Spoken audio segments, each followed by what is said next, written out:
sa Retobi TV. Sama-sama tayo, edukasyon, biyahe, pagkain, punong-puno ng kwento.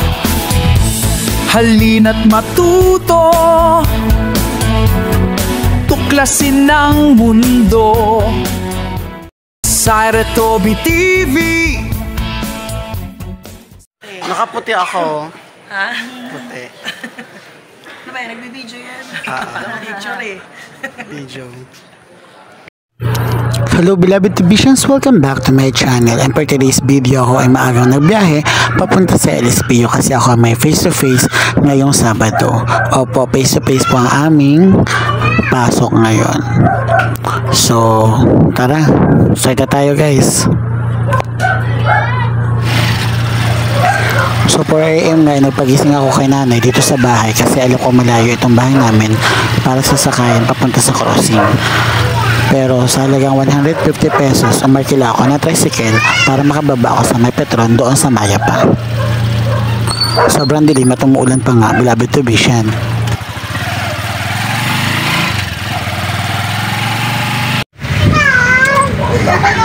Nung nakarating ako sa Petron, ay agad ako naghanap ng jeep para makasakay kasi nga umuulan. At ito nga sakto, meron ng papuntang crossing.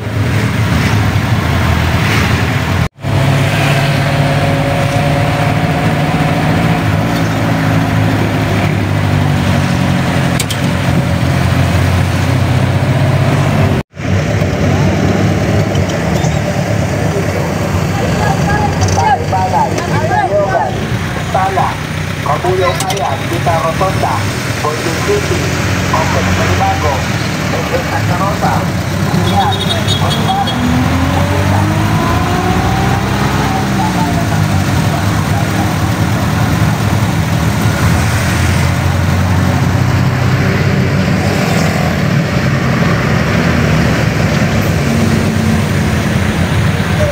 At dahil wala ng traffic ay maaga ako nakarating sa crossing.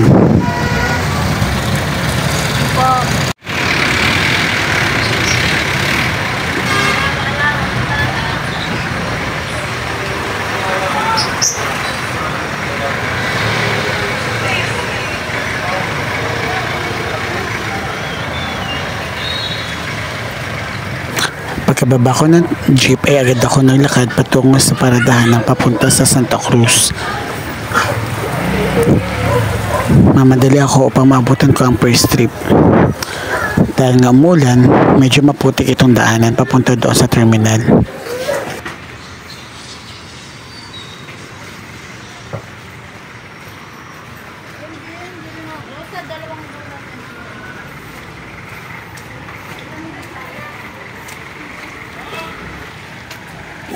Nakaupo na ako, manap ako agad ako ng pagkakataon na makapag-video.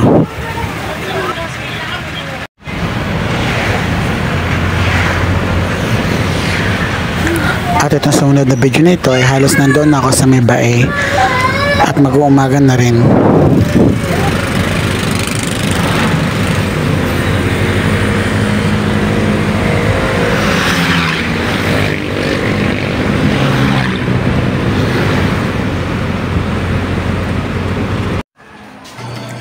So yun, beloved to visions, nakababa na ako ng jeep at nakapasok na ako sa gate ng LSPU. So this time, nandito ako sa corridor, dito sa may accounting office. Ayan, ito yung oval namin guys. So pasensya na maalog yung video. Ayan, LSPU. Ito po yung main campus namin dito sa Santa Cruz, Laguna. So every other week kami nag-face to face. So ngayon is second week. Kaya face to face kami sa aming first subject this semester. Eh umaga ka lang kanina nung umalis ako, kaya ako ay nagugutom. Ito muna tayo sa cafeteria para kumain. Usually kasi guys, hindi ako nagko-commute pag napunta ko dito. Nagkataon lang na si Beshi, yung kaklase ko na co-teacher ko, ay may pinuntahan kaya malilate sila ng pasok. So I decided na mag-commute na para hindi ako malate. Kasi 8:30 yung klase namin. Tapos malayo yung lugar namin. Ayan, andito na nga pala tayo sa cafeteria guys. Tignan natin kung ano dito. Ayan, may pansit na dito guys. Worth 30 pesos. Paborito ko pa naman tong pansit canton na ito. Ayan. So ito yung order ko, plus order din ako ng egg sandwich. So 50 pesos at saka 25 pesos. I mean 30 yung pansit tapos 25 ito. Kasi ang siningil sa akin kanina ng jeep ay 50 pesos lang. May mga kasabay kasi akong estudyante, so akala nila estudyante rin ako ng regular class lang. Pero hindi na alam mo na PhD ako. So hindi ko na rin binili kasi 100 pesos lang yung cash ko talaga. So prepare muna tayo guys para pagbalahin tayo bago kumain. Gutom na talaga ako guys. Kain muna tayo guys.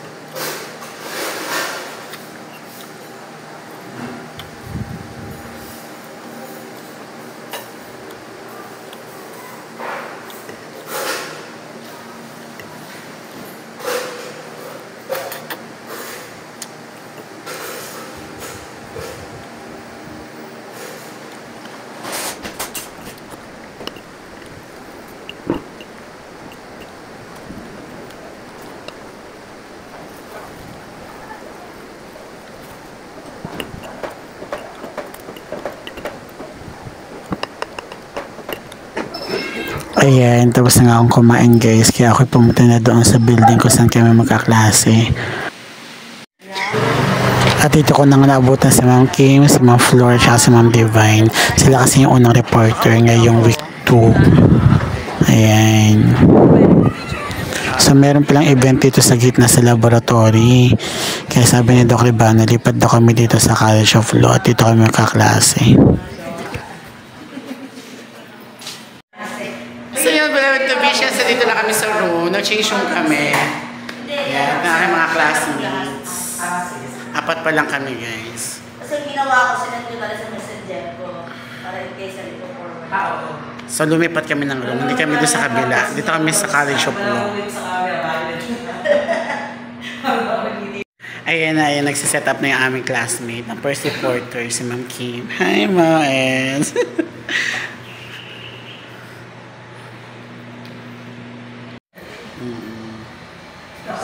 Marami na rin mga experiences siya.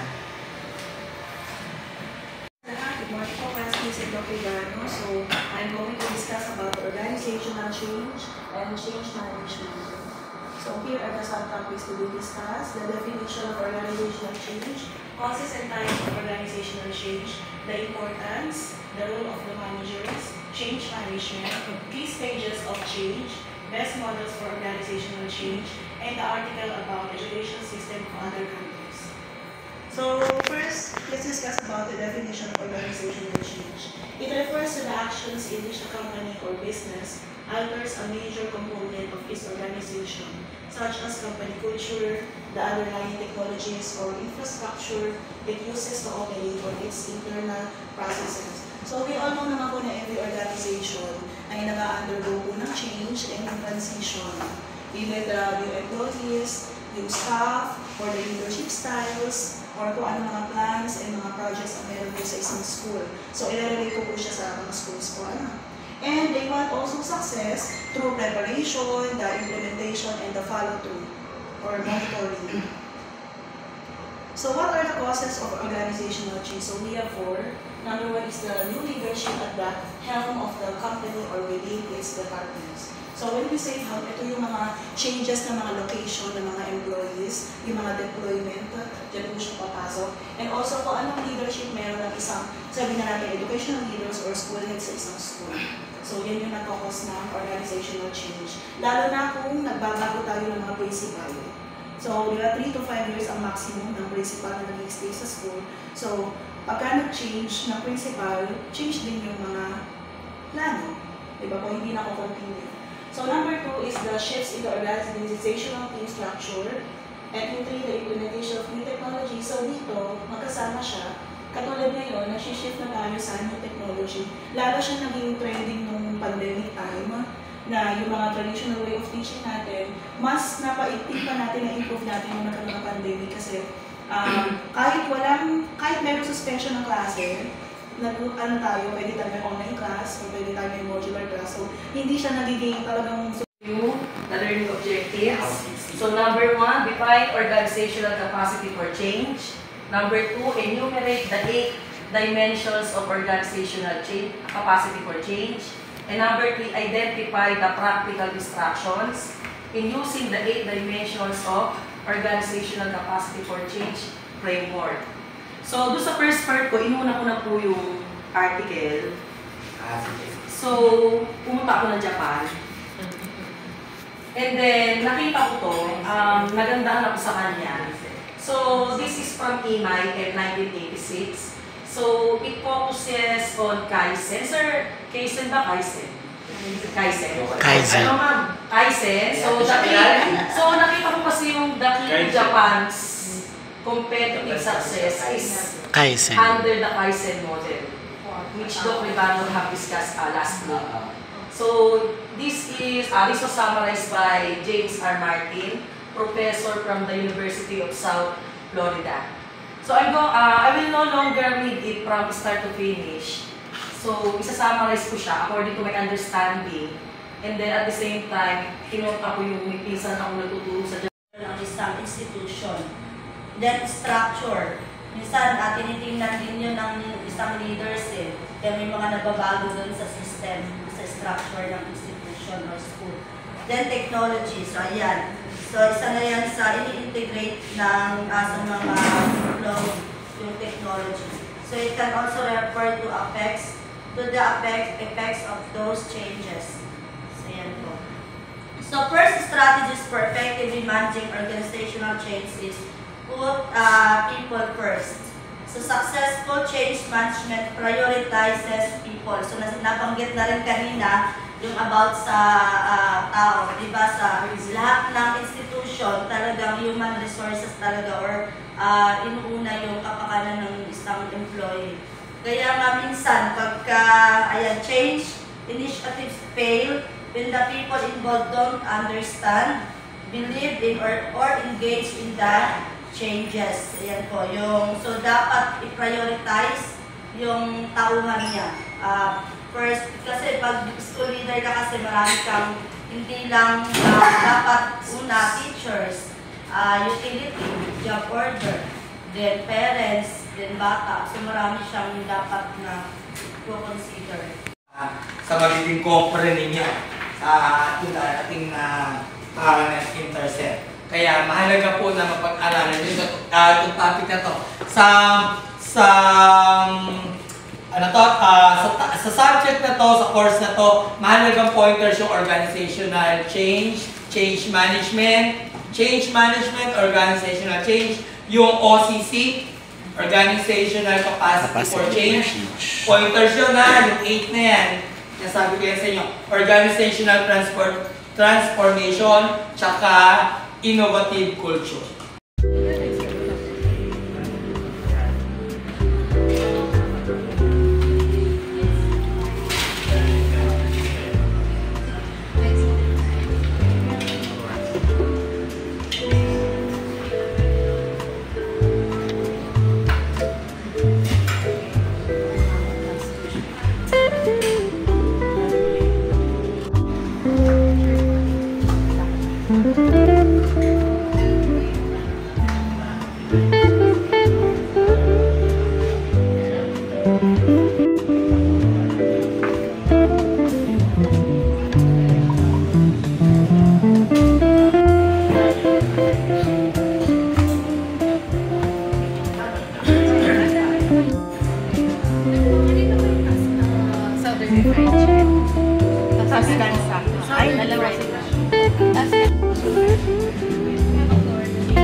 Spanish